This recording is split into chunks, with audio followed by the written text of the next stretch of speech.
All right, everybody, welcome back. In this class, we have Dr. Brett Nachman returning. Um, he made his debut in our Disney musicals panel, and now he is here to do his one-on-one interview.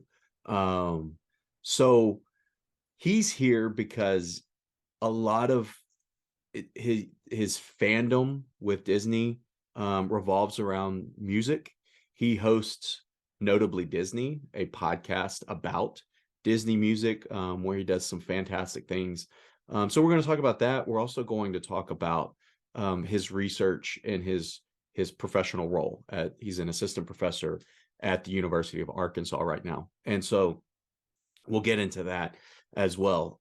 But Brett, I want to welcome you to the show and welcome you to the class. And if you could give us kind of a summary of where your Disney fandom started, and then take us up to today and the things you're doing with your fandom now. Yeah, thanks for having me again on, Cody. Appreciate it.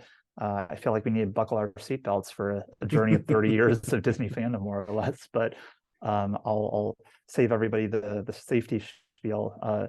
I grew up in Phoenix, Arizona, and I was lucky enough to be within 6 hours of driving distance to Disneyland. Didn't go for the first time until I was 4.5. So that would have been it was actually the closing season of the Main Street Electrical Parade back in '96. But my Disney fandom, I think, emerged much earlier than that, seeing movies like Pocahontas and Toy Story in the theaters.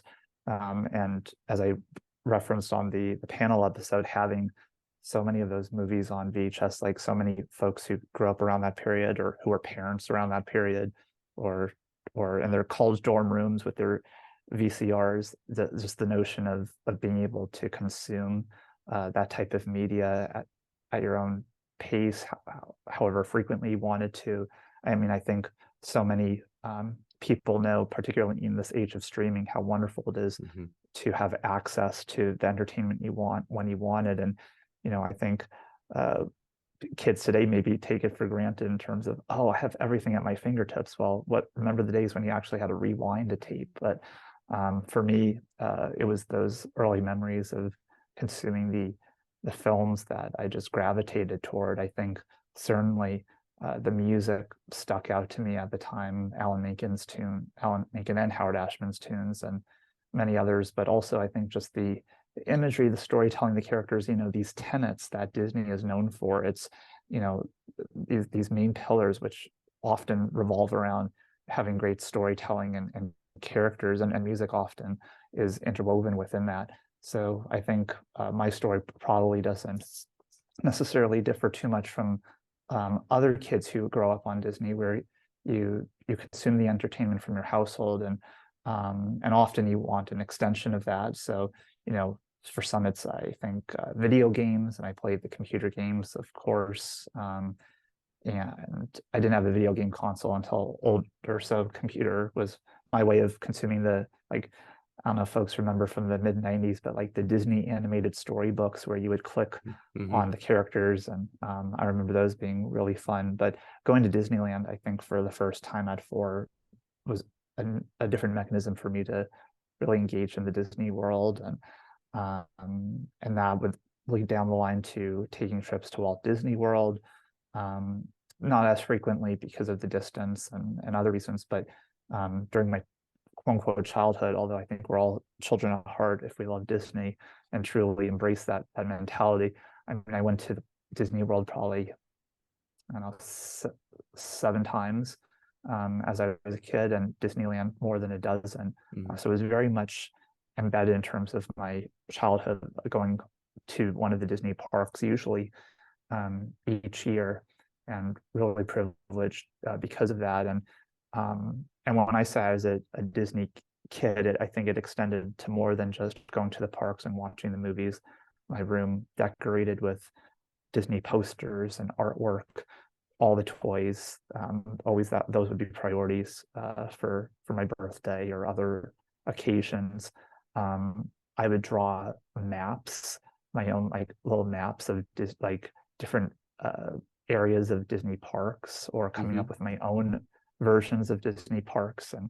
Um, and we'll talk about this later because I know we want to talk a little bit about my research on autism, but I think a lot of my investment in Disney, I think, stems from a characteristic that I think is common among a lot of people who are in the autism community, which is having your quote unquote hyper interests or passions that you are at times obsessive about, not necessarily in a negative way, but in a way that it really drives you. And I think for me, my love of storytelling and creativity translated to writing stories that involve Disney characters, and drawing maps, and finding other vehicles for extending that passion. So it really much impacted all different parts of my childhood, and all the best possible ways. I think my love for writing, and initially using Disney as a way to communicate ideas.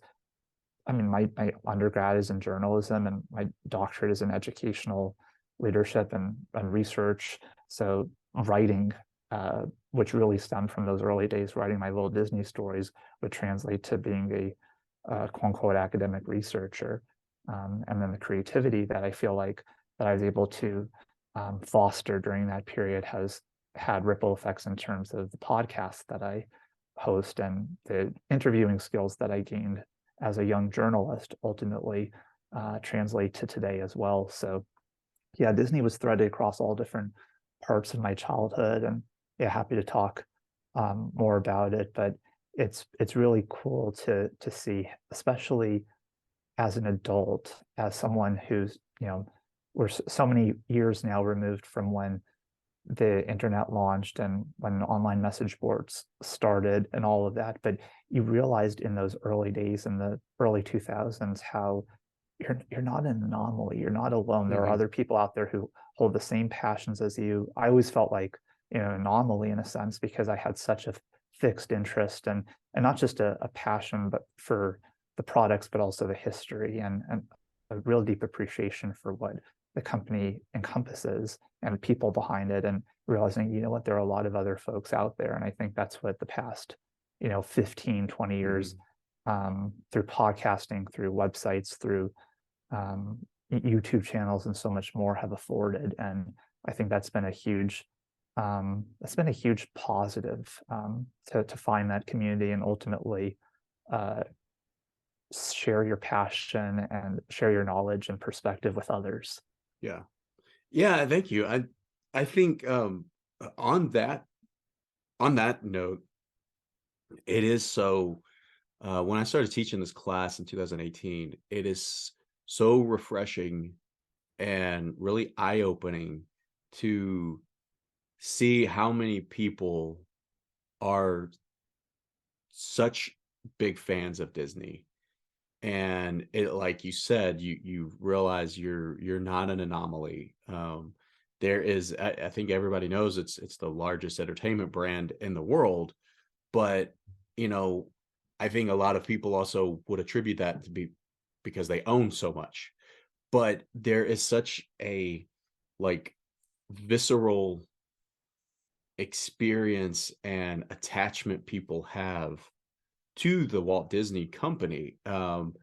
Case in point, a lot of people, recently back in November, we had a change of CEO. The old CEO is now the new CEO again. And I think for a lot of companies, you people don't know who the CEO is. They don't know who the upper management of those companies are. But at a company like Walt Disney, because of the way it was founded, and because I think Walt Disney himself put himself out there so much and created and curated this vision of what people refer to as Uncle Walt. I think that created this really this attachment to not just the content and the products, but to the people who are with that company as well. And I think one of the major takeaways from the last 18, 19 months, and especially these last few months, now that we're seeing more reporting come out about this, I think one of the major takeaways is that one of the things that sets Disney apart, and I think people knew this, but now there's more evidence, is that attachment people have.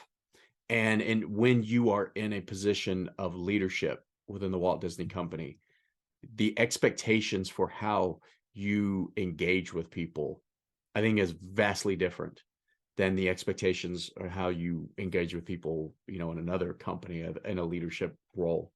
Um, I think one thing that I jotted down while you were talking. I jotted down a couple things.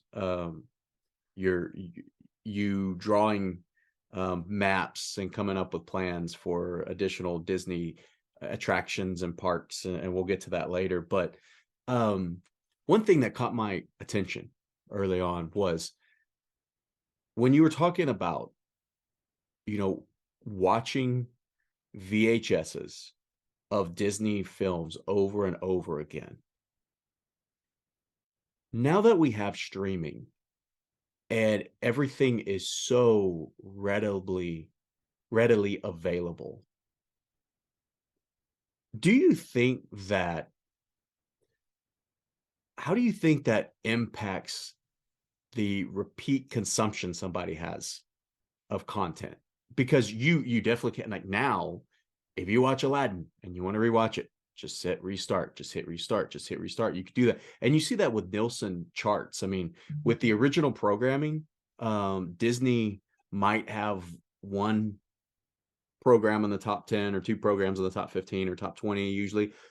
But with the movies, the animated movies, I mean, Disney will usually, it's not unlikely for them to have 6 or 7 in the top 15 of those streaming charts. So you see that. But do you think that now having so much content at your fingertips, does it help people consume things over and over again? Or could it possibly, like, now you're consuming A, B, C, and D instead of A 5 times in a row, if that makes sense? Yeah, no, I mean, that's a good question. I mean, I think any parent of a young child will probably say their kid has a favorite film or TV series that they'll watch endlessly. I think that's why we see like Mickey Mouse Clubhouse and Bluey and some of Mhm, those other shows consistently up there, not just because of volume of content and it's often based on like number of minutes consumed, but because you have those standards, those staples in so many households just playing constantly. I think what streaming um, contributed to is a less shared experience among folks in terms of like think about even big releases these days. There's so much content that mhm, consequently, what are the odds unless it's like a an Avatar or in traditional movie theaters or even like an Obi-Wan Kenobi in an event series, what are the odds that you're going to find a bunch of other people mhm, in non-Disney spaces engaging in the same content and being able to have conversations about it? I think it's much more unlikely. So I think the notion of choice is obviously extremely favorable and so much more affordable. Like, we think about the days of, Blockbuster and Hollywood Video, and you'd be paying $4 or $5 to rent something for a few days. And mind you, that was in, 90s prices yeah, versus today for a month and what you can get at your fingertips. It totally re-envisions what it's like to be able to consume media not only based on frequency but variety and be able to really dig deeper, right? Like if I wanted to like make sense of a scene from a favorite animated film, Toy Story, I have to constantly rewind. mhm, Or but now it's like, okay, that takes me 2 seconds. yeah, So it's fascinating to think about and what that also means in terms of like I have no background in the hard sciences, but from just a brain, like from the brain and how we're just consuming that and what that means, I think it's really fascinating because media is just transforming so rapidly and how much are we able to really process in that. yeah, yeah. And that's actually that's one of the things I enjoy talking about most in all of my classes. is like this idea of entertainment is changing constantly, and what do companies need to do to keep up? How do consumers keep up with technology? And I mean, there's so much out there now that there's a lot of good content that does get lost, I think.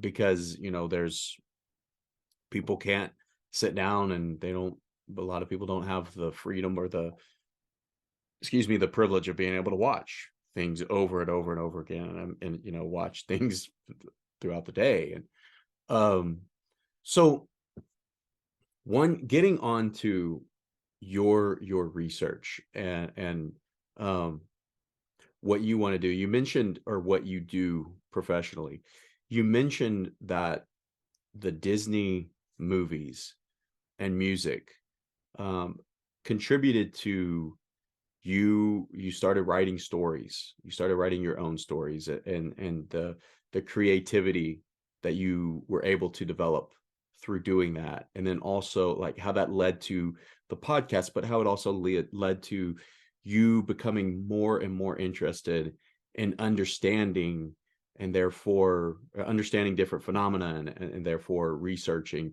um you mentioned when we were communicating, that you did, was it an undergrad thesis, an honors thesis on Disney? Talk to us a little bit about that first, and then we'll get into what you're doing now. Yeah, absolutely. So my undergrad was in journalism and mass communication, and right when like about a year into my community college experience, um, I had connected with someone a family friend who's still a friend of mine, who was a co-host of a podcast associated with an entertainment website that is no longer around. But um, it led to thinking about, well, I love entertainment. I love pop culture. Is there an opportunity for something Disney related on there? And so I started writing I believe that it was a weekly column, Okay. a weekly Disney themed column, and I would write articles that were mostly opinion based, but also sometimes news summarizing what was happening. So it was kind of handling that in concert with my more serious journalism that I was engaging on campus. And the reason why I'm mentioning this prior to my thesis is why it was very effective was that it enabled me to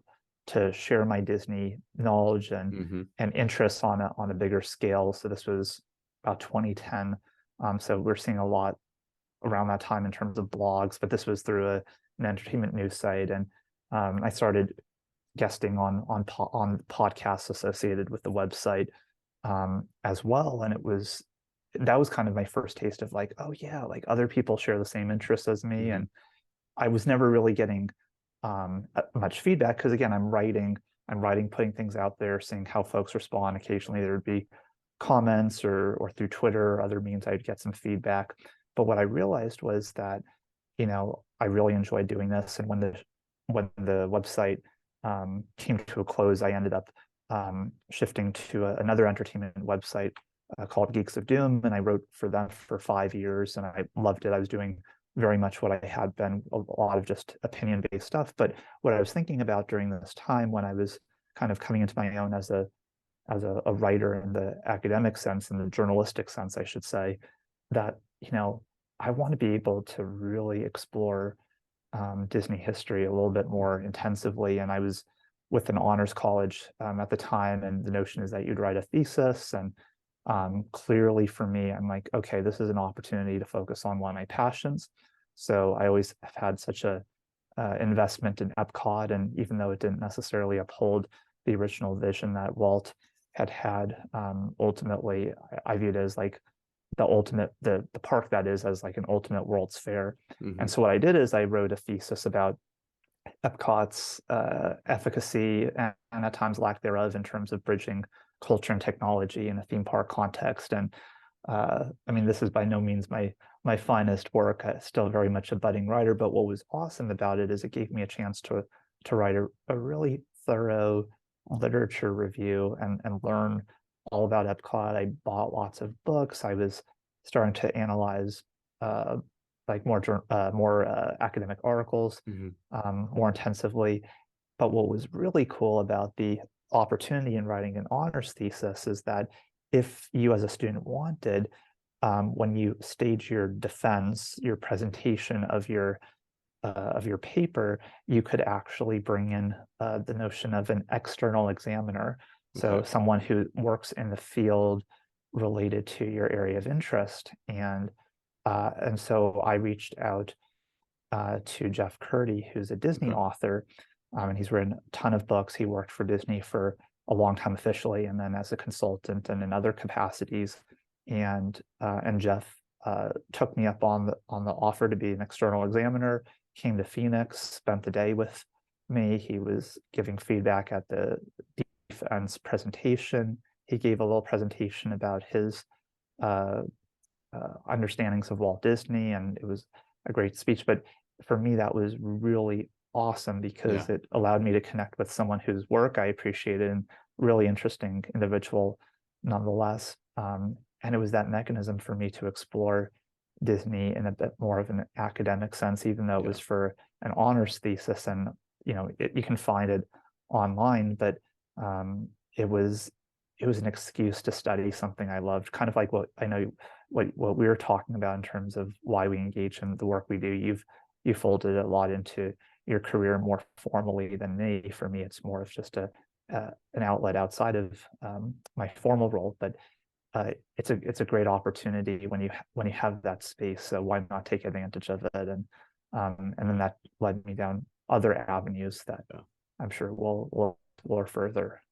You I I should have had you send me that before, because I'm sure there's like 50 questions off of that. It one thing that um as I've told people who watch this, who listen to this, whenever I talk to people, it's always like I learn in either preparing for it or talking. I like go off on this whole other path, and so I'm not sure that makes for like a great listening experience all the time. But it's maybe it's more cathartic for me. I'm not sure, but like a few a few years ago, I had somebody join the class, and he joined the class to talk about a ride he built that was based off of the Matterhorn. It was themed after the Matterhorn. But in preparing for that, I learned he told me that he did an honors thesis on um, essentially whether Epcot would have worked as a living city, as it was originally planned. And so that might be interesting for you to contact. His name's Sean La Rochelle. I'll put you two in contact at some point. You two can discuss different things. He's now, I believe, he is at he is doing his master's degree and maybe architecture, because that's his big interest. But that's extremely interesting to yes, and to get that experience of here's something that um you really enjoy, and so you're able to kind of dive into this, excuse me, for these professional reasons and these academic reasons. And so I think like for an academic researcher, um the people who really enjoy it, they they really enjoy the topics that they are writing about. I really enjoy writing and researching and talking about group behavior and how that influences people's perceptions of others and behaviors toward others. And yes, within that, like I talk about Disney and I talk about a whole bunch of other consumer settings. Your research, can you talk to us about your research making the decision to pursue your doctorate, and then ending up at right now the University of Arkansas doing the research that you're doing? Yeah, for sure. So when I was an undergrad, as I said, I was pursuing a bachelor's in journalism, mass communication, obtained that degree. I was, I enjoyed what I did in terms of writing stories and learning about people. a lot of my work was related to education. What I realized was it wasn't quite the outlet in terms of channeling some of those skills. And later on in my undergrad, I realized, you know what, I want to be able to translate these qualities, different setting. I realized that I could get a doctorate in education and ultimately um, building on the skills that I had attained in terms of working in academia. I served various leadership roles and different appointments, and in concert with writing stories about education, I realized, okay, so I can do education research, and I could also try to work to make our higher ed, my focus is higher education, post-secondary education, more inclusive. Hmm. And so I followed the route of like, okay, I'm going to get my doctorate, which was quite a leap, and ultimately took me across the country, went to Wisconsin, got Okay. my PhD there. And and during that time, I did a lot of work on community college students. I'm a product of a community college system, and my alma mater is known for its mascot, which is the artichoke. Okay. It's one of the few with a plant as the mascot. We're very proud of our fighting artichokes. Yeah. But anyways, I a lot of my work was on how to support community college transfer students Okay. and their trajectories, as well as like soon after I started my graduate school journey, I'm like, you know what? I'm going to produce the best research if I fully immerse all of my interests and experiences. And so then I paired that with my experience as someone who's autistic in the autism community, and this was about 7, 8 years ago, and there wasn't a whole lot of research on that in higher education, and Hmm. certainly not in the community college setting. So kind of the bells go off like, oh my gosh, like I can be a person in this movement to elevate awareness of these folks' experiences in higher ed broadly, but more importantly, community colleges. Um, and mind you, none of this has to do with Disney, but what was really important during this period is that it led me to, I think, really embrace all of who I am in my work. And I think in concert with that, and I'll mention the podcast shortly, as my work became more intensive in terms of the research I was doing, it's realizing I need additional outlets Yeah. to be able to foster that passion. And so not just the passion related to my research, but also Disney. And I started my podcast in the probably my fourth year in grad school. So uh, yeah, my work, my research primarily is on community college students and leadership and issues related to those systems, and making them more equitable and better understanding uh, experiences that are often not surfacing. And then in conjunction with that, most of my work connects to autism and disability in higher education. And those are both very, very strong passions of mine. And particularly the autism piece is now how a lot of people know me professionally, and how I've been Hmm. able to um, um, be elevated in these spaces, to play a really important part in those conversations in the college level at least. So that's Yeah. kind of a quick summary. Yeah. Well, and that's I mean, that's a great summary because, and it's one of those things that, as I said, you become so passionate about what you research. And I think it's great for you to use your training, your ability to help in that space, and to be able to help others in that space. And so I commend you for that. That you applied your training, your abilities, your like your drive for this, your passion for this, to help other people. So very, very well done.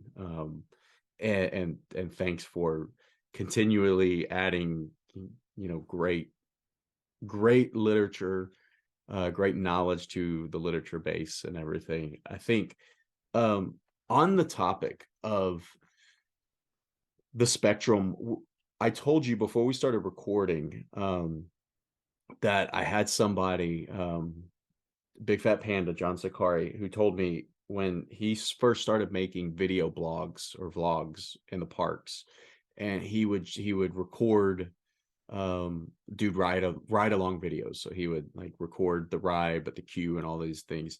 And he started getting these letters and these messages from parents who said that really helped either them or somebody they're with or their children who may be on the spectrum that may have been nervous about going on certain attractions, but watching videos like that kind of helped these individuals help or know what to expect.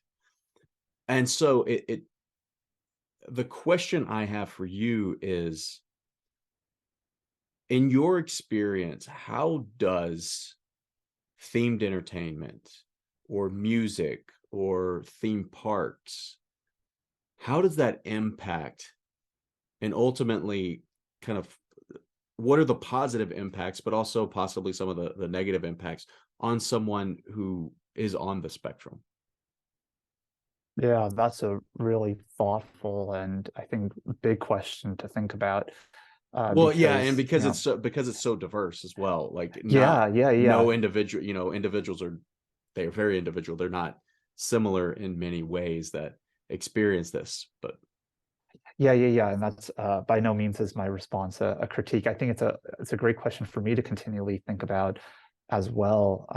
I think what I've my understandings of people in the autism community and Disney, even though I haven't studied it, I can only speak on my lived experience and things I've read, is that I think why so many folks in the autism community and other minoritized communities, to be sure, gravitate toward Disney is the sense of comfort and safety that it affords in terms of being enveloped in the parks, and you're generally in spaces that are welcoming, that are respectful, although I think increasingly we've seen some yeah, brawls and yeah, unfortunate things unfold in the parks, but ultimately the parks often represent this image of like I said, comfort and safety. It's a space to channel your passions, to step into the shoes of a favorite character, go on these thrilling experiences, the sense of immersiveness. And I know a lot of people in the autism community often try to find those places to escape the realities of the real world, which are often not necessarily designed and structured or valuing their perspectives, their insights, their different ways of navigating the world, their processing. And not to say that Disney always represents that or is that for everyone, but there was a great documentary that was based on a book years ago called Life Animated that focuses on a father's engagement with his son through Disney movies. Um, and actually I saw him present at a conference years ago and it was very well done. But um, these Disney spaces afford that sense of uh, channeling your interests in distinct ways. So we talked about music. So music is an outlet for so many creative folks, and certainly music can also be cathartic.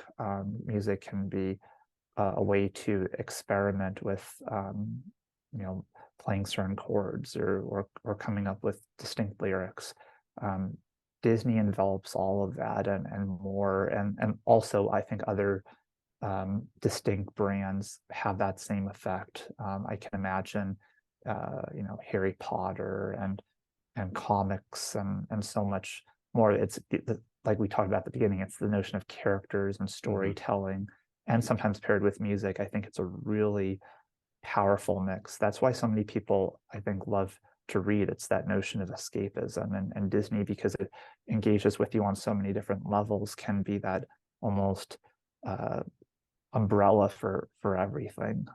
For me, it was, and it still is in many ways, and for so many other folks in the autism community, it provides that and more. And I think increasingly Disney is more attentive of and elevating those perspectives. Pixar has had a couple of shorts on Disney Plus that feature hmm autistic characters, and I think we've seen that in little pieces here and there, and I think that representation is important on so many fronts, not just folks in the autism community. But it's really fascinating to think about in terms of what that will look like over time as there's increasing not only awareness, but as I argue a lot in my work, it's not just learning about something, it's also accepting and finding Yeah. inclusive means of welcoming everybody's perspectives and abilities too. Yeah. Well, and I had written down float as one um of the Disney Plus projects, and with the question that how important is inclusion? We are seeing the company and its content. We're seeing various entertainment companies do this, but specific to Disney, we're seeing more inclusion across many different areas. Inclusion as far as any not any, but a lot of minoritized groups, and people have talked about the importance of seeing someone like them that resembles themselves or acts like themselves on screen, and knowing that that now is someone that they can look to, and they are represented. um what do you think more on the importance is of inclusion in this context, or in different content that the company puts out? Yeah, that's also a great question. I think we all continue to reconcile, because I think we see with big media companies, I think they have the power to make the biggest impact that's positive, but also inaction can create such Hmm. discord and a lack of allegiance. And I think we saw that really um, manifest last year at this time in terms of um, kind of the Florida politics and Bob Chapek's initial lack of leadership in uh, uh, really embracing the many folks in the LGBTQ plus community who are a big part of both the Disney cast member base, but also fandom. Hmm. So I think the representation in terms of the content is absolutely pivotal, but it also has to be echoed by the structures and practices by the media companies that have such characters. So Yeah. my sense is Disney as a whole is making great strides over these, particularly in the past 5 to 10 years, as it pertains to thinking about, um, women of color in the animated films. Right, we have, Encanto and Raya and the Last Dragon and others. Like, I think that is so important in terms of for little girls and and people of color to see themselves as those leads, as those heroes, as those iconic figures that will be alongside Belle and Ariel. It translates to, Marvel increasingly having a more diverse leading cast in terms of gender and race and sexuality and ability, and the list goes on. It's so vital. I mean, it's kind of preaching to the choir. I think so many of us realize that, but we have to think of what type of impact that particularly that has on children who are in many ways very open-minded and also super impressionable. So if they're not exposed to content that may contribute to them harboring more ignorance or more hatred or unfamiliarity with people and experiences that are unlike them. So I think Disney has an extremely vital role in that, and there's a number of different corporate efforts that are making strides and kind of prioritizing that. Um, but that doesn't mean that uh, they don't mess up at times or don't fully embrace opportunities to elevate those experiences. I know there was such buzz, was it 6 years ago, with the live action Beauty and the Beast and LeFou, and Hmm. ultimately it was barely even noticeable about his sexuality, and that caused such disdain all around in terms of, well, you kind of missed the opportunity, but yet people were also who harbored homophobia were also sharing their voices. So uh, there's mistakes and there's missed opportunities, but I think gradually Disney as a company is realizing that in terms of the products they create and also the environments they cultivate in the parks, in terms of like even simple things like merchandise during Pride Month, and yeah, some of it's performative for sure, and just to make money, but it's also an investment in its guests who are part of that community. And I think, there's a lot that continues to need to be done. I'm super encouraged to see, like, if you go on the Shop Disney website during Halloween time, you'll increasingly see a bunch of costumes that are modified, so to speak, to Hmm. be situated around wheelchairs. Yeah. And so, like, these are significant things for people who don't feel like their perspectives are always heard and viewed. So Yeah. I know that's a really general snapshot, but I feel like it makes me increasingly pleased with the Disney product. I mean, I see it across all the different spaces. It's not perfect, but there's increased attentiveness to it. Yeah. And there's two things that come from that. And I think the order of asking, I think this would be the correct order of asking, is it ultimately leads up to the question of, you mentioned inclusion, that understanding is important, but or learning more is important, and knowledge is important, and education, but inclusion should be as important. And so my overriding question is, do you feel like understanding is kind of the best path toward inclusion, um and understanding different perspectives and learning about different perspectives, but actually, not just not just saying people need to be included, but understand people's experiences, and possibly even the reasons why behind, here's why they need to be included in this particular way. Do you think that is kind of um do you think that is the most effective way to actually include people in the conversation, and from different groups, whatever they may be? Wow, yeah, that's a really good question as well. So I think, as I'm interpreting your question, I can use the example of Epcot. So Epcot was in its initial uh, burgeoning period as a theme park, was really that notion of blending education and entertainment. And embedded in that is that idea of that you are learning and you're having fun concurrently, and they're not necessarily mutually exclusive. Certainly there are the attractions that have more of that um, pedagogical feel, like you're like living with the land, or at the time listen to Hmm. the land, where you're just constantly learning about agriculture and plants. And maybe there's a few fun elements if you spot like a Mickey tomato or something. Yeah. But Yeah. nonetheless, and then you have, on the complete opposite, you'd have, at the time, I guess, um, you know, in the early days, like Body Wars at the Wonders of Life, which you're not really learning about the human body too much. Like, you hear some technical terms, but it's in that context of maybe you're learning a few things here and there. What I love about Epcot, and how this relates to your earlier point about inclusion, is the notion of Epcot was developed as a park where you would really want to embrace this notion of um, mutual understanding and empathy.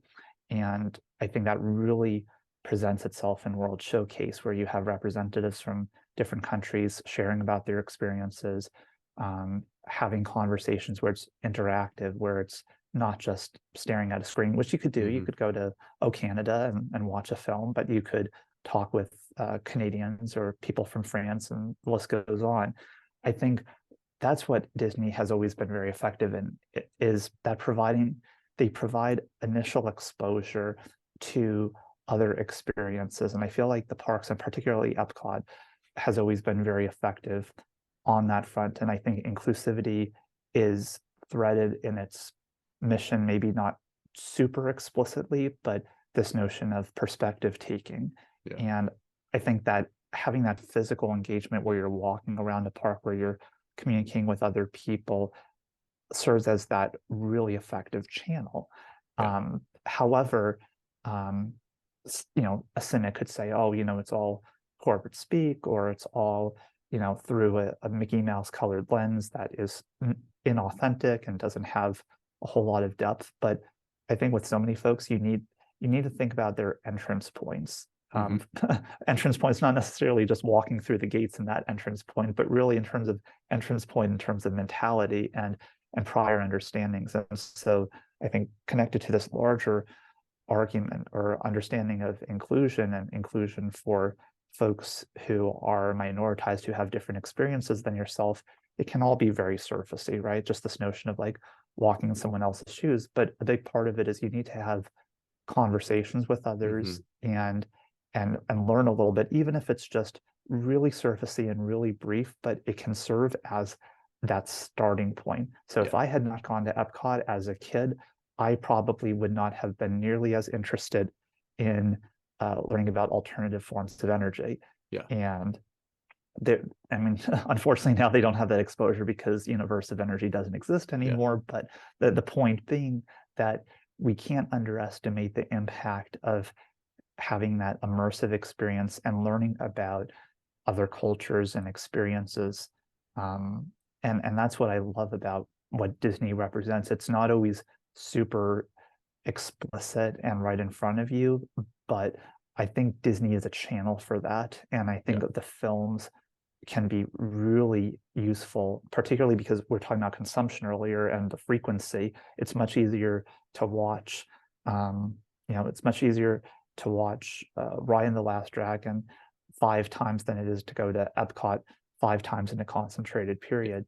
And not that that film is super explicitly talking about, you know, uh, racial related issues, but you're seeing that notion of, Yeah. oh, it's a society, it's an experience, it's a culture that perhaps might be different from my own. And I mean, Mulan, I think, is a perfect illustration of folklore and Chinese culture and making it very consumable to young children. And then maybe they want to visit China for real down the line. So that's what I love about Disney. It's a vehicle, and it's not always the direct vehicle, but it can help provide greater understanding and empathy, which I think empathy is a skill set I think a lot of people are not quite Yeah. always thinking about or engaged in. But Yeah. Disney, because Disney is so emotion based and feeling based, can surface that more for Yeah. folks.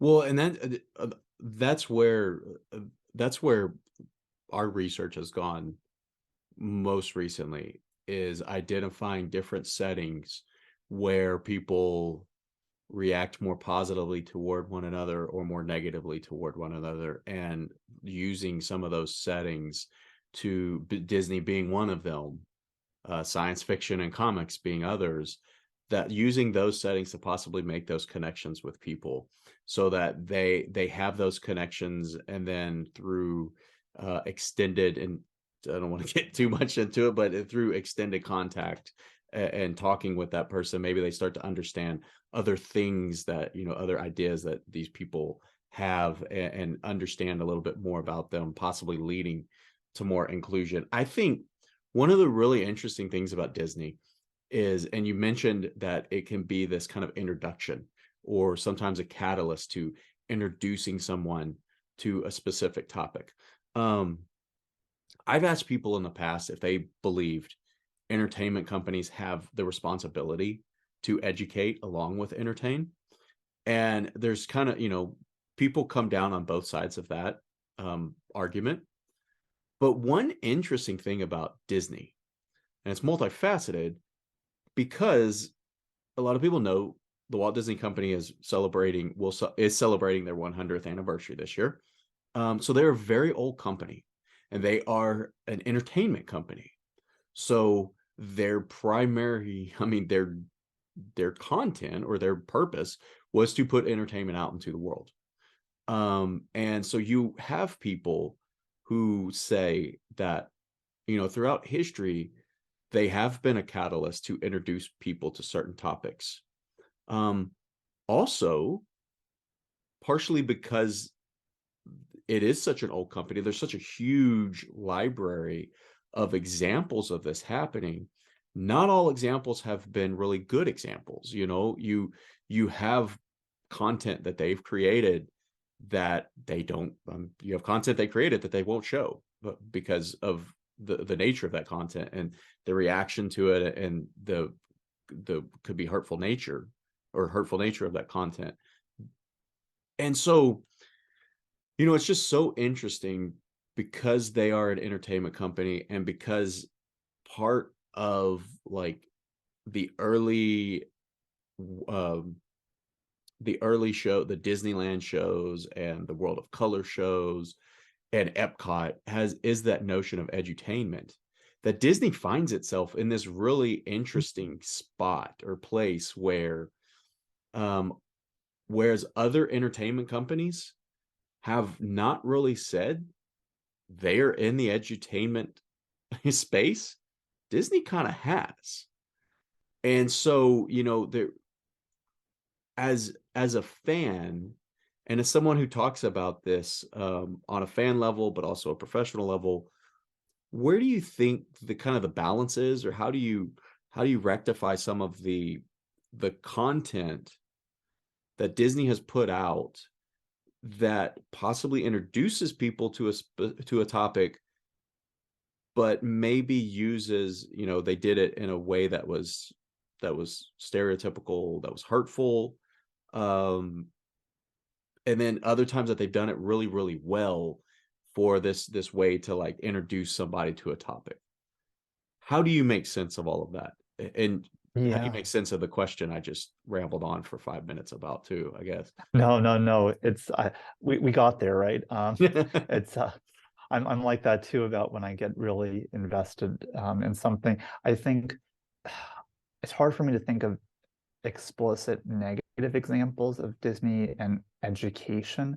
I one thing that I would love to explore more, and this isn't necessarily in my um, immediate plans, but the history of like Disney educational productions. There was a Hmm. whole period with Disney Hmm. producing these tapes about, I mean, first it started with, in the early days, the story of menstruation short that people forget that Disney was responsible for, but Disney had a very salient role in Hmm. schools as early as the 50s, and later that uh, translated into some of the cartoon shorts being modified in ways to explain concepts, and then think about the 1990s with not only VHS as we've talked about, but and actually it started as early as the 80s, but also um, I think a really fine example of Disney's role in education was Bill Nye the Science Guy, Yeah. which was a staple on television for many years. It really elevated folks' interest in science. It was fun. There was music. We talked about the role of music and spoofs of songs and all that. Um, so, I mean, I feel so privileged that I grew up in a time when I had such opportunities for interactivity, right? So not only was I playing my Toy Story animated storybook, but also there were like this was related to Disney, like Who Wants to Be a Millionaire on Yeah. CD-ROM, like because I love trivia, I love to learn, and my love of learning is so intertwined with Disney because of the product that came from it. Not just visiting Epcot for the first time as I was age 7, or at age 7, but alongside that, where I was, you know, initially learning to read years earlier with, Disney themed books, or um, so this notion of Disney's role in terms of producing content that can be generative, that can help provide information.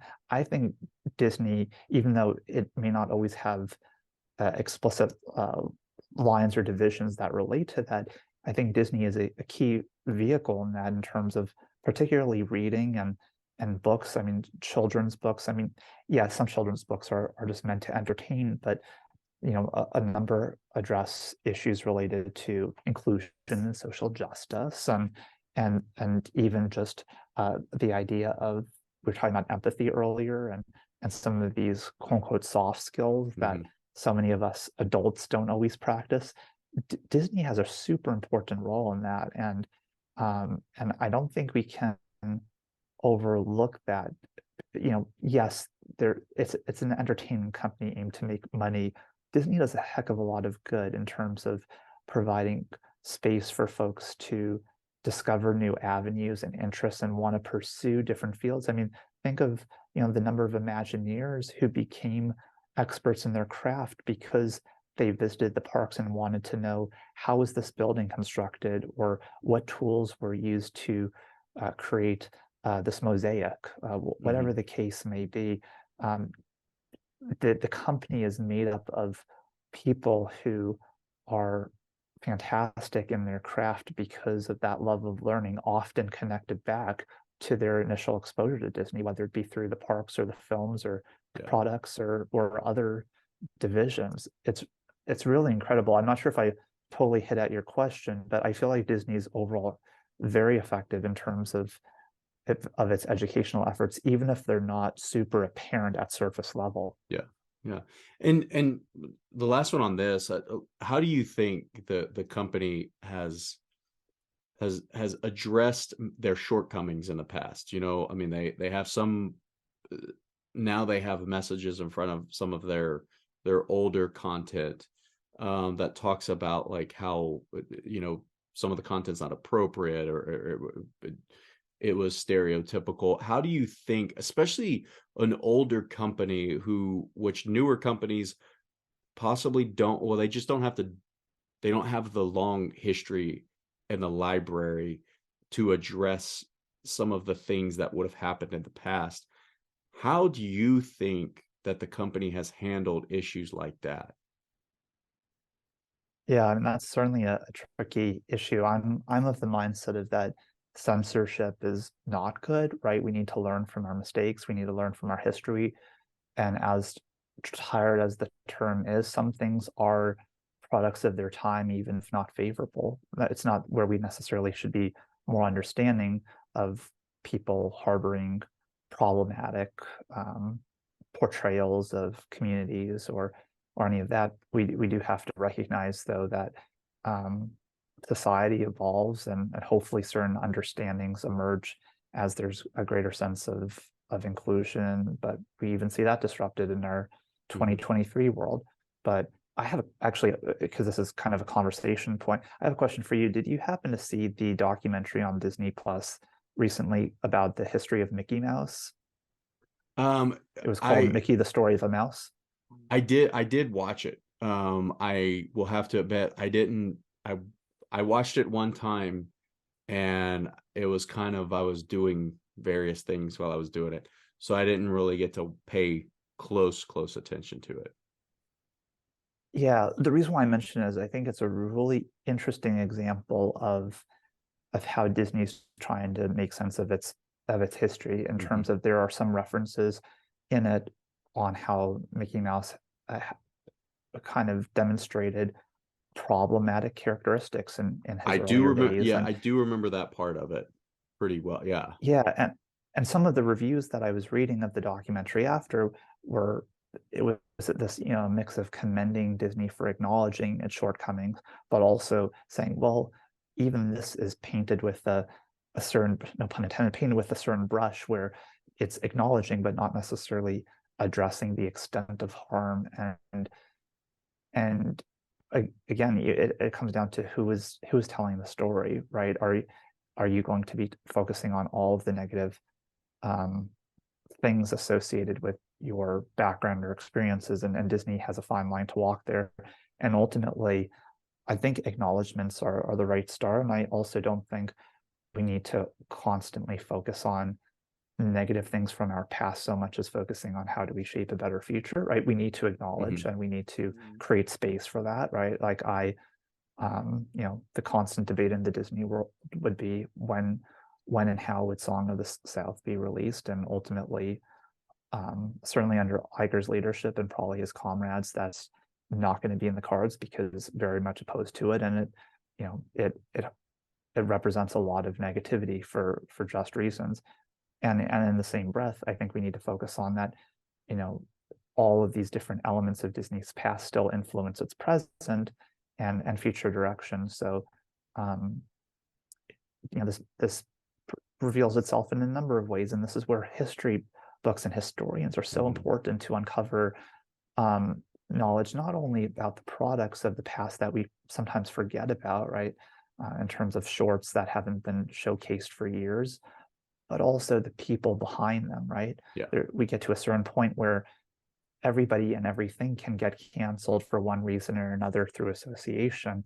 And certainly we need to elevate our voices when we see current harm being produced. And I think there is an opportunity to learn from people's mistakes or actions that were reflective of their opinions, which were short-sighted. And I think people are going to say the same about in terms of portrayals of minoritized characters in more modern films and how they could have done better. And I know so many in the Disney community, we've been super upset with the failures of Lightyear and Strange World because they're solid films and they also had central people of color and LGBTQ plus people of color who identify as LGBTQ plus. Try saying that 3 times fast, and I think that those were super important representations, but and they were pretty central characters, no less. But because few people saw those films, and because the films tanked, that could inhibit certain progress, and people would make false attributions that that's why the films underperformed. No, that has nothing to do with it. It could have dissuaded some folks, but all that to say, all of these things that are happening now are going to inform future demonstrations of inclusion and how we have conversations. So I think there's a lot to learn from in our past, and not to disregard it or conceal it, but rather to have continued conversation. And I think Disney's done continually reconciling that, and they're not going to do a perfect job because they still have an image to present, but that's just the as you said, it's a 100-year-old company, so some of its roots are indeed reflective of that era. Yeah, and it is in line with what you're talking about, understanding leading to inclusion, and also I remember speaking to someone in this class about one, and we talk about this a lot. One sign of progress is that you continually are growing as a society, and there are elements that influence all of that. And so this idea of progress being like people being more inclusive and understanding more about each other. So the last thing on your research, your professional area, and it deals with like this understanding and inclusion, is how do you think Disney content can be used in a classroom setting or an educational setting to better help people that are on the spectrum? That's a good question. It's something I haven't fully figured out yet in my own work, just because of the field I'm in. I find ways of bringing Disney references into my education courses, even if not always directly relevant. But for a smile or to illustrate a point, I think Disney can be super effective in educational settings for a variety of reasons. I there are disciplinary nuances, right? Like if you're in a humanities class and studying film, of course Disney's going to factor in. And your question is about how can Disney be leveraged in classroom for autistic folks, and I'm not sure if I fully figured out that yet. I think that's something that maybe I'd want to explore further. But I think there's this broader point that's even beyond Disney that just focuses on education and learning and autism, but also all learning, which is the notion of people consume material and demonstrate knowledge best when they feel like they are interested and when they can apply it. And I think all of us educators can recognize that point, that you get someone who has a mechanism to showcase their knowledge, learn something new, expand their mind, share that in ways that are beyond the traditional test taking, and that can make waves in terms of them wanting to proceed in a field, wanting to collaborate with others, wanting to do a variety of things. And so what I often say in my autism education work is, particularly in classroom settings, is you try to leverage strengths. You try to focus on what people are not only passionate about, but what skills they bring to the table. Could it be that they're very detailed oriented? Could it be that they are super adept in organization, whatever it may be, and finding ways to really bolster that in terms of not only how they work on assignments, but how they can present their knowledge. Mm-hmm. But what's really important to me in my work as an educator, and what I talk about with all of my colleagues, is that the techniques as an educator that you use to support autistic folks can actually benefit everyone, right? The notion of having an agenda at the beginning of the day, so it gives folks an understanding of what's the game plan. It doesn't cause confusion or surprises. The notion of giving variety and choice in how to present your knowledge via an assignment or a multitude of different means. This ultimate concept is like, and it's folded into this idea of universal design for learning. It's different ways of showing your engagement and expressing knowledge and all of that fun stuff. So how you might need to adapt or consider things for folks who have certain disabilities, that actually those thoughts and understandings and applications can have more universal, more transferable effects. So what does that mean from a Disney standpoint? I'm not sure yet, but I think it really depends on the field of study, right? I think there are a lot of ways in which you can incorporate Disney in terms of educational settings, and particularly if you have autistic students, for them to illustrate that. Um, people in my world recognize that, and academia, that is, if I were to call that my world, but know that it is so vital to foster learning and foster that excitement, and whatever you can do for that can make a world of difference. It takes you down unexpected avenues. Yeah. And for me, it was having space to follow my passions and leverage my strengths that have led me to do things both professionally and then with the podcast personally as well, that are really fulfilling and that showcase hopefully my strengths in tandem. Yeah. Yeah. And a couple of things, I think we'll talk more offline. But it feels like you in a few years may have possibly a class idea for something like this. And also, it's people in academia understand the need for for the research line, but also it sounds like you've already started thinking about incorporating, or how some of this is incorporated into that. And so I could talk about this for probably 2 more hours, but I promised you we would be done in about 40 minutes now. So I do want to talk about Notably Disney, the podcast that you have. And most recently it was and I realized when we talked, you didn't know this, but I believe it was number 77 or 78 on the top 100 Disney podcast, which I think some of their metrics were release times and like maybe regularity of releases, but also engagement and how many people are downloading and listening and things like that. So congratulations on that. And can you tell us what Notably Disney is, how you got started on it, kind of what the premise of the podcast is? Yeah, thanks. So basically, I had been writing for entertainment websites, that Disney column, for 7 years, and I really enjoyed it across those two websites. And what led me to take a break from writing online was not that I suddenly was not interested in Disney anymore. It was wanting to try to find a different avenue for engaging with my passion, and because as an academic, as someone who was in journalism for a while, I was just writing a ton, and I still am.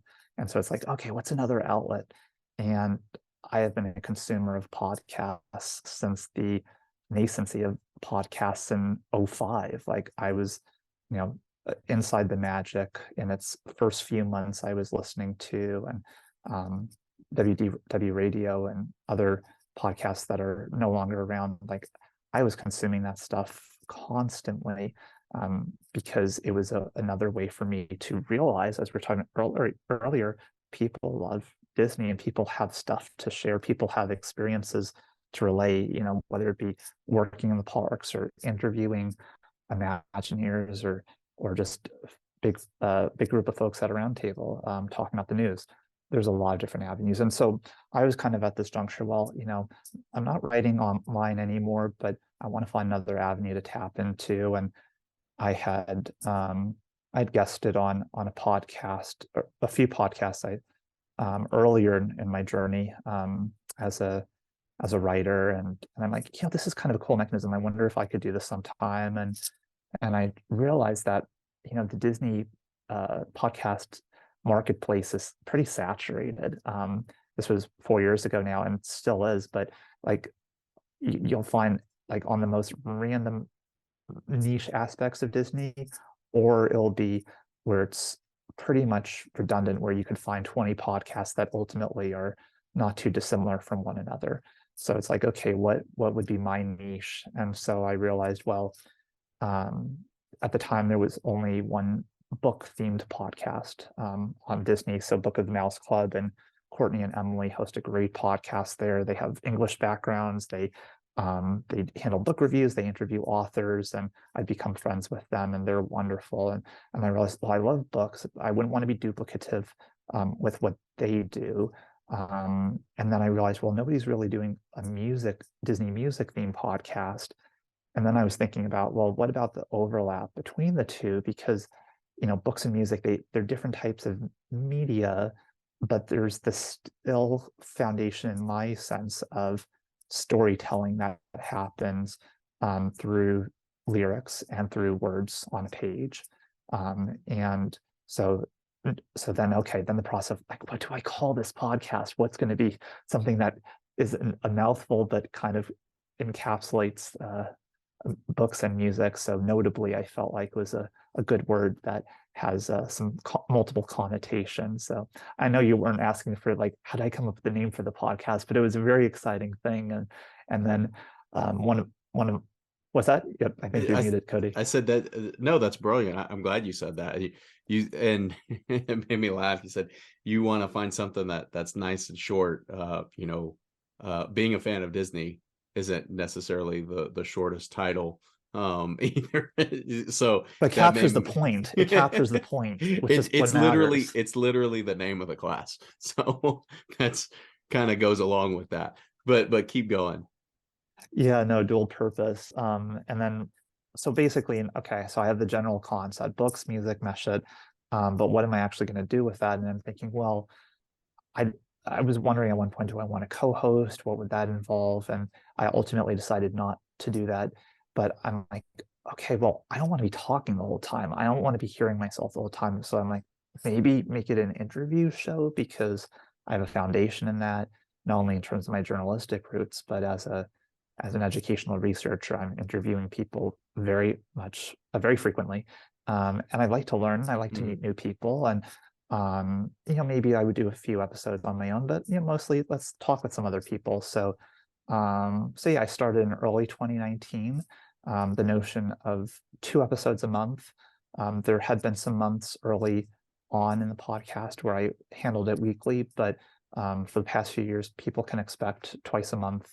First and third Tuesday of each month is the consistency that I like, and where you can always expect something pretty distinct and informative. Like I'm of the mindset of that I want to add to knowledge. I don't want to duplicate knowledge. So so I've really enjoyed when I've had interviews where the folks aren't necessarily like the most visible folks in different Disney music and book spaces, but this is maybe a mechanism to learn more about their backgrounds, or if they are, famous or more famous, well, maybe asking them questions that would not necessarily be on top of mind. So like, and I knew from the onset I wanted to, this being books and music, I want to interview authors, composers, songwriters, fellow Disney podcasters.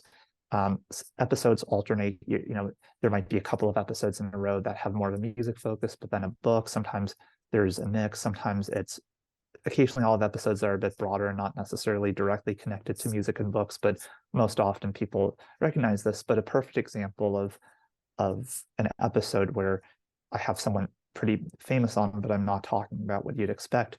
So I interviewed David Newman, the composer. So that's Randy Newman's cousin, who's a downright good composer in his own right. I mean, he's a really solid guy, and I was talking with him specifically about his work in adapting the West Side Story score, which was released through 20th Century Studios.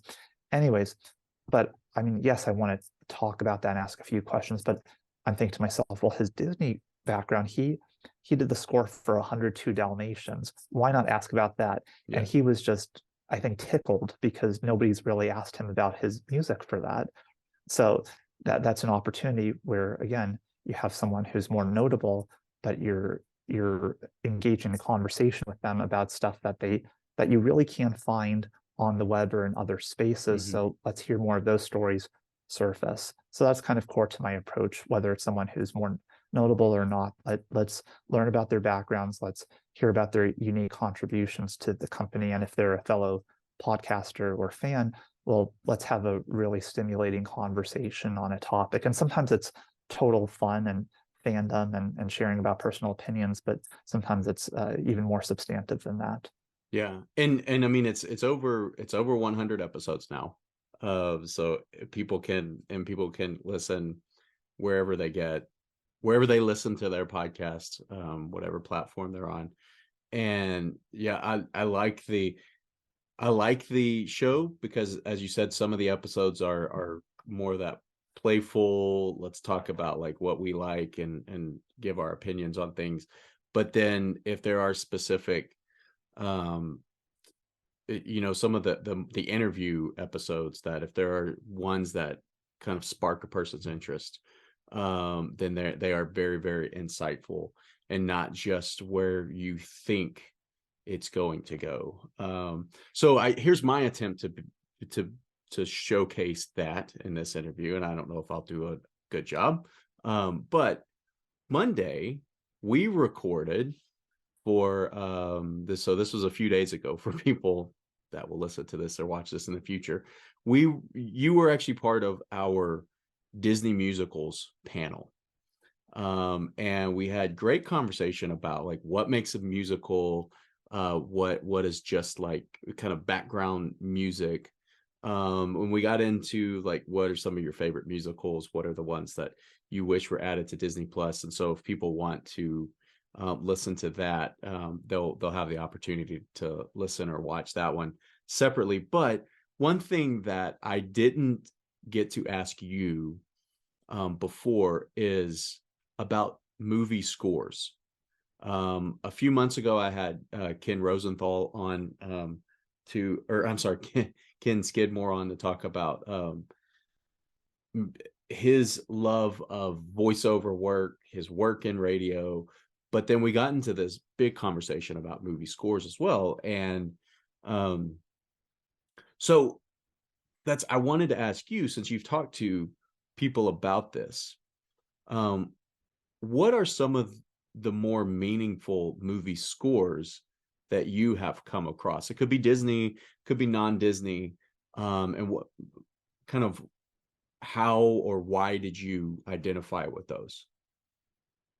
Wow, that's a great question too. So I think one of the earliest film scores that stands out to me and has actually direct connections to the podcast was Bruce Broughton's work for Homeward Bound, the animal adventure films from the 90s. There was the original, which turns 30 this year. Makes me feel old because I was a baby when that debuted, and its sequel 3 years later. that score is, I think, and he's attested to it in other interviews.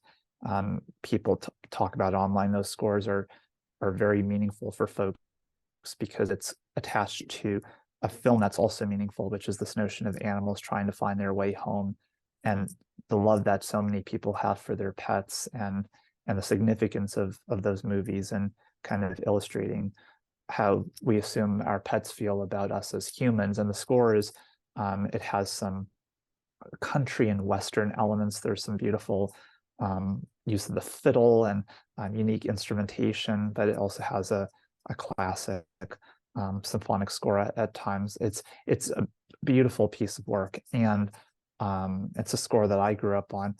And when in developing the roots of this podcast, I assembled a list of all these great composers who have developed scores for Disney. Would there be any chance in interviewing them? And I had seen that Bruce Brown, that he had been interviewed for another Disney podcast, or perhaps two. So I'm thinking, okay, well, maybe there's the accessibility. And I reached out and I was able to interview him. And he was at his piano at one point and played a little bit of the famous tune. And I was just absolutely giddy, even if I concealed that. But the notion of talking with, in a sense, musical idols, people whose scores have such value and attachment to my childhood, has been one of the greatest gifts of a podcast like this, where I have that direct opportunity to engage with them. There's nothing more special in I tell this to all of my colleagues, Disney related or academic, whatever the case may be. Friends, the most valuable thing that so many of us have is our time. So when you get someone's time, whether it's 15 minutes, an hour, 2 hours, like we're having today, that's a gift, and it's something to really leverage and utilize and feel grateful for. So that's how I treat my interviews. And your earlier question is about meaningful scores. Well, that was a case where scores that meant so much to me as a child, ones that I would play all the time, as someone who plays the piano for fun, not expertly, but decently. If I have an opportunity to get sheet music for a score I love, that means a lot. Homeward Bound, unfortunately, is not big enough to have gone a release, but all that to say, to have that opportunity to talk with someone whose score I loved, that's really significant. There have been other examples of that for the podcast too. I mean, I grew up loving Gavin Greenaway's music for Illuminations at Epcot. Talked with him about that. There have been so many examples in the past 4 years. Joseph Trapanese, who handled with Daft Punk, but primarily him, the work for Tron Legacy. The musicians behind the 101 Dalmatians 1996 release. The composer has since passed, but the team who brought that to life, Harry Gregson Williams, who has produced a lot for the studio, and most recently the live action Mulan. It's been incredible. So that's probably a longer answer, but all that to say, there have been a lot of meaningful Disney scores, ones that I've listened to, ones that I've played on the piano, and for some of them to talk with the folks who created them. What a gift.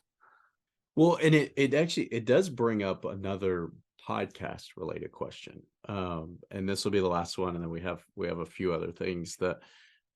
What has been your, not necessarily favorite, but most meaningful or impactful kind of outcomes from hosting a podcast? What have you gotten out of it that you will take with you for a long time? I love all these questions. They're really good. That says I'm a qualitative researcher for a living, so I like good questions. It presents itself in like my social life too. Like when I ask what I think is a good question, or someone else does, I'm like, yeah, that's well said. Thank you. Yeah. So I don't know if I've been asked that, but I'll tell you three things that instantly come to mind. One is the notion of, as a constant lifelong learner and someone who loves to discover stuff, the podcast is an opportunity to unveil knowledge that I think sometimes isn't always surfacing. So, right, like the example I use with David Newman discussing 102 Dalmatians, like you really can't find anything about that. Like it's very, very minimal. And it's not, I mean, it's not like uh, an Oscar winning score. And I mean, it's a great score, but the notion of having the space for him to talk about for a few minutes and where people have perspective from the composer themselves, that's awesome. The same notion goes to when I talk with authors who have written great books. I talked with Christopher Merritt, one of the co-authors of the Mark Davis in His Own Words book, which is a monumental, fantastic release from 3 years ago now, on the famous Disney animator and Imagineer. He wrote it with Pete Docter of Pixar. So to talk with an Imagineer and someone, and mind you, Chris was doing the rounds of going on different podcasts and talking with media, but the notion of being able to ask him questions that extended beyond the book, that allowed him to perhaps offer more perspective than what's captured in a published final product. That same notion applies to other guests as well. That's a gift. That is something that I love. I love surfacing things that people otherwise may not know about. And I think that's connects to not only my interest in the subject matter of whoever I'm talking with or what I'm interviewing them about, but also just that inquisitive spirit. I think that's one. I think the other very important takeaway from the podcast is that it's built community. I've made friends through the podcast, in terms of fellow podcasters and some of the guests, where I've been able to have conversations with them beyond that context, and that's really fulfilling, because Disney is a shared interest, but there's also other things that I can bond over, and so for that to have been a spark and a continued avenue, and reaching out, right? Like, I was familiar with your podcast and reached out to you, and you were on my podcast several months ago. And it's nice to be able to meet people where there's a similar understanding, whether it's about an industry or shared interest. That's really fulfilling. And then I guess the third thing I would say that's a huge takeaway for me is just the absolute delight that I have when I talk with someone who not only just uncovering knowledge, which is important, but the notion of being able to have a conversation in real time with someone whose work I have admired and that I have a connection to. I mean, sometimes I'll talk with people who I may not instantly know a lot about them, but I will gradually get that perspective through researching them and then engaging with them. That's really cool. I mean, Yeah. there have been so many times where I've just been floored that, like, oh my gosh, like I was able to talk with the composer of the Mickey Mouse shorts and lyricist, vocalist, Christopher and Elise Willis, they're a wonderful couple. They're responsible for the music for Mickey and Minnie's Runaway Railway. They're fantastic.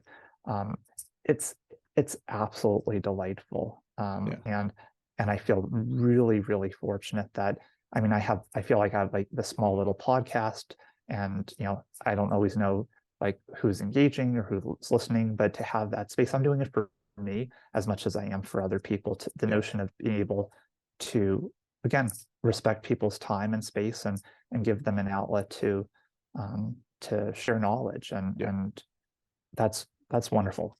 Yeah, I'm a big believer in everybody. If you want to tell your story, everybody should have an outlet to tell their story. Whether that is the quality of that doesn't really matter as much to me, as I like the idea that everyone should be able to do this in a way that is comfortable to them.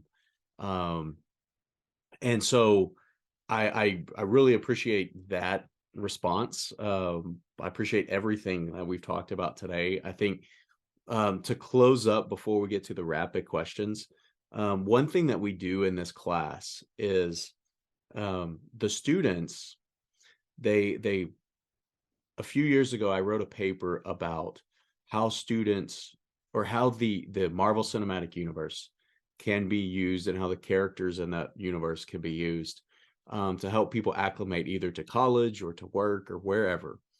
And so each semester, excuse me, the students either read that paper or watch or listen to the summary kind of podcast or episode I did about that. And then they, for one of their case studies in the class, talk about what character or characters they identify with or want to emulate and things like that, and why they want to emulate that, or why they identify with that character. Is there a Marvel character or an MCU character or characters that you think you most closely identify with, that kind of helps you work your way and make your sense of the world? Gosh, I mean, I would want to say any of them that are doctors. Now that I have that title, I feel like, oh, I'm the Hulk because no. Um, that's a good question. So I think the one that comes to mind instantly is Spider-Man. Okay. And I think one, because my partner said that I give off that vibe, Okay. but also because I think I exhibit certain qualities. So Spider-Man is this, and I think Spider-Man's almost like an every man, every person type. He's your boy next door. He's nerdy. He's very much focused on caring for his community, but also using his intellectual skills to for good reasons. And I certainly don't have the scientific skills, so I'm not adept in that department. But yeah, I think I'm very much a Spider-Man in terms of the brains, in terms of probably the physique, and also in terms of some of those more abstract qualities as well. Yeah. Okay. Yeah. Perfect. And I think, that's Spider-Man I'm in also wearing particular. all red at the moment, so Yeah. Spider-Man in particular is, that was one of the early characters. Not as early as Fantastic Four, but Spider-Man was one of those early characters that people really identified with, because it was, this is a teenager who is going through the same problems that every teenager has gone through, but on top of that, they have these superpowers that and lo and behold, contrary to what people may think when they're a kid, having superpowers isn't always the best thing. It gets in the way of a lot of other issues. So I think that's a great response. I think a lot of people that I've talked to, they share that as well. So there are a few rapid questions that I have. I actually have 7 of them, and the premise of these is, you can explain this if you want. You don't have to explain anything if you want. It's just kind of either that first thing that comes to mind, or uh, something that you really identify with. So the first one is, I labeled it favorite resort, and by that I mean like Walt Disney World versus Disneyland versus any of the international parks you may have gone to. So what is your favorite resort from Disney? I've only been to the domestic ones. Okay. Paris will be on the docket, hopefully in several months. I'll just say Walt Disney World, Okay. in terms of just scale and variety. Okay. And now within that, and this could be Disneyland or Walt Disney World, but do you have what favorite park do you have? I think it's changed in some respects. I think Epcot has always been my favorite. I think I have some frustrations with its evolution on certain Mm-hmm. fronts and priorities. I probably still would consider it my favorite park because of what it's meant in terms of just that notion of fostering knowledge and all that. But I guess maybe paired with Disneyland Okay. Park in California. All right. Do you have a favorite attraction, a favorite ride at any of the parks? That's like picking your favorite child. That's always the worst question to ask a fan, although some have the direct answers. Uh, I think some of the standards, the staples like Pirates and Haunted Mansion stand out because of being, Imagineering marvels and still standing the test of time to be incredible attractions and ones that evoke so much in terms of that feeling, in terms of the senses and the music and all that. Huge fan of Spaceship Earth, Okay. even though it's certainly a little bit outdated on certain fronts. I think it's a quintessential dark ride, one where you do learn a little bit. I mean, Hmm. now it's Judy. I mean, it's been Judi Dench for a while, but I learned initially through Jeremy Irons and people before me through Cronkite. So I love Spaceship Earth in terms of what it represents in terms of telling the history of communication, but Yeah. in an inventive manner. Love Space Mountain for the thrills and the immersiveness and space. And I feel like I'm forgetting some others, but I also love something as simple as the Tomorrowland Transit Authority. The Yeah. people mover out in Florida. It doesn't offer a whole lot, but it's relaxing and it's one I could ride endlessly. Yeah. The TTA is actually one that I go on every time, and it is very, very relaxing. I love it. And same thing with Spaceship Earth, that you get on it and it's just this feel of being on it that just you're going to enjoy. You're going to enjoy your time when you're on there. Any of the Disneyland or Walt Disney World, anywhere that you stayed, do you have a favorite hotel on property?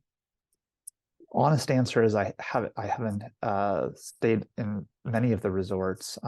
Just often Walt Disney World would consistently go to Pop Century Okay. in California. In the early days, it was Paradise Pier Hotel, but for the most part, it's offsite.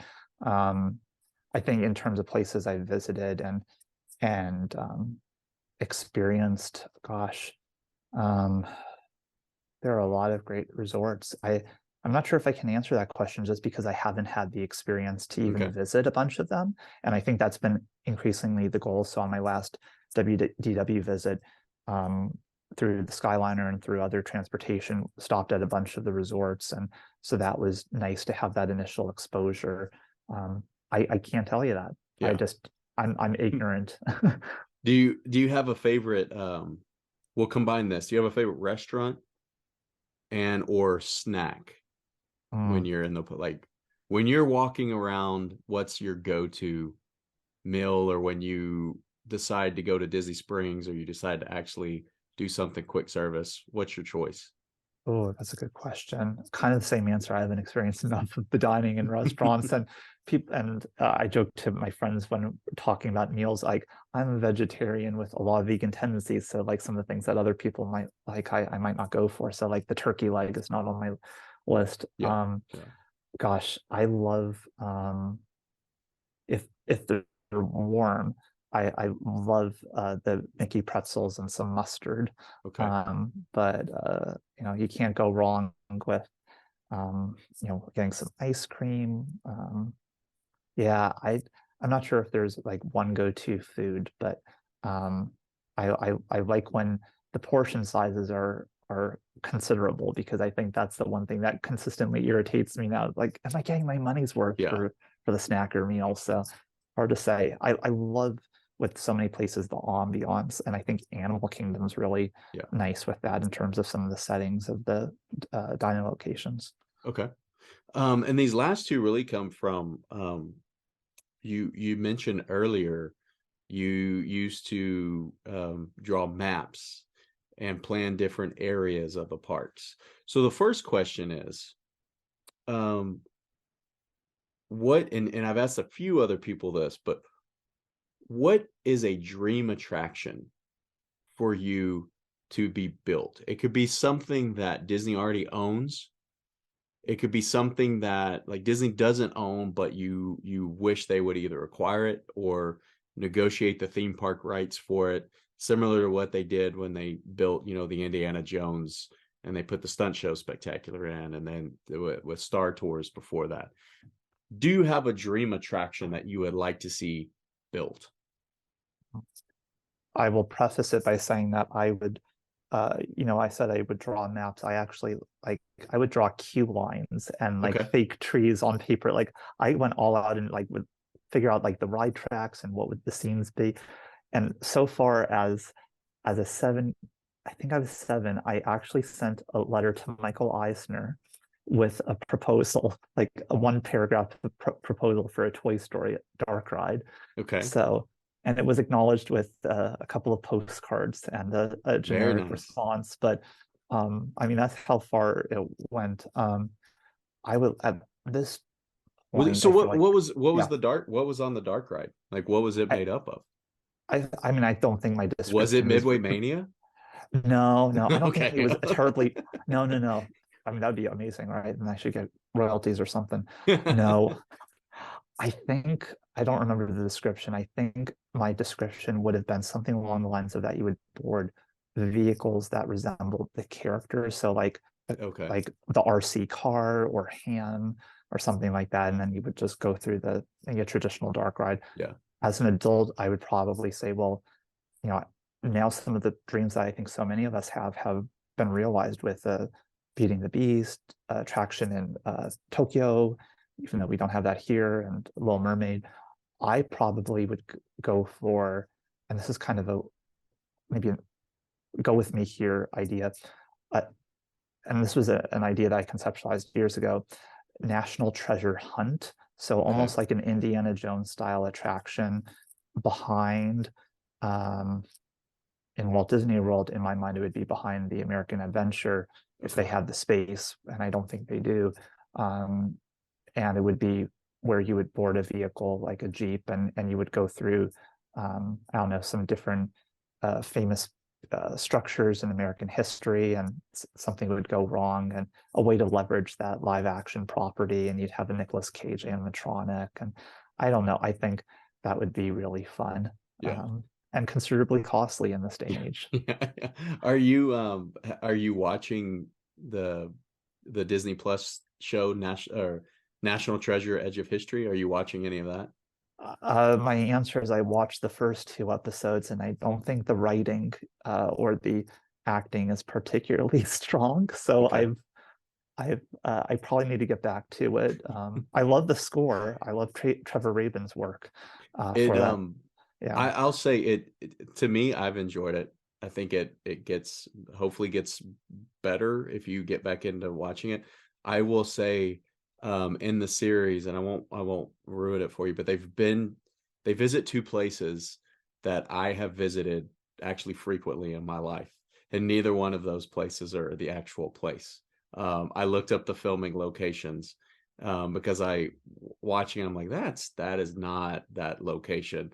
And looking up the filming locations, which is understandable. You're not going to, especially on a straight to streaming budget, you're not going to be going to many places. The last idea, and this goes along with you said you planned out cues, you planned out placement of foliage. What would be if you were asked to pitch an idea for the fifth gate at Walt Disney World, what would be your idea? Oh wow. Oh, so many of us have wondered that, right? That's and I thought about this, but I'm not sure. I think it's so hard because I feel like there's opportunities for duplication, right? Like we've seen like several, we've seen the Studios Park in Paris, Mm-hmm. which is kind of like in Florida but smaller, and um, I don't know if I have a good answer. I think there's an opportunity to I know for a while there's the idea of Tokyo Disney Sky, which would Mm-hmm. have complemented sea and land. I think that becomes pointless in Florida now because originally that was going to have Galaxy's Edge and Pandora, and that's already in Walt Disney World. Um, I don't, I, I'll put it this way. I don't think a park should be dedicated to one brand or property. Okay. Okay.